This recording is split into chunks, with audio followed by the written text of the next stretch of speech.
அர்ஜுனனுக்கு கர்ணனோட உண்மையான அடையாளம் தெரிஞ்சதும் ரொம்பவே வருத்தப்படுவாரு. கிருஷ்ணா, உங்களாலதான் என்னோட கைகளால என்னோட அண்ணனை கொன்னுட்டேன்னு வருத்தப்படுவாரு. அதுக்கு கிருஷ்ணர் என்ன சொல்றாருன்னா, அர்ஜுனா, நீ மட்டும் கர்ணனை கொல்லல, கர்ணனோட மரணத்துல 6 பேருக்கு சம்பந்தம் இருக்கு.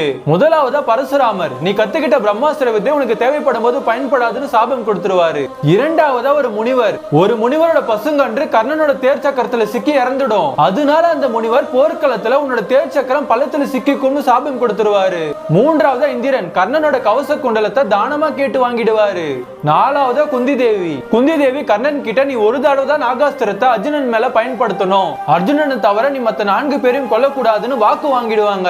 ஐந்தாவதா சல்லியன், கர்ணனோட தேரோட்டியா இருந்த சல்லியன் கர்ணனோட தேர் சக்கரம் பள்ளத்துல மாட்டிக்கும் போது தேர்ல இருந்து இறங்கி ஓடிடுவாரு. ஆறாவதா கிருஷ்ணர், கர்ணன் அர்ஜுனன் மேல நாகாசுரத்தை விட்டு அப்போ கிருஷ்ணர் தேரை தரையில் அழுத்தி காப்பாத்துவாரு. கர்ணனோட மரணத்துல இந்த 6 பேரோட சூழ்ச்சியை தாண்டி தான் உன்னோட அம்பு கர்ணனை தொலைச்சுது.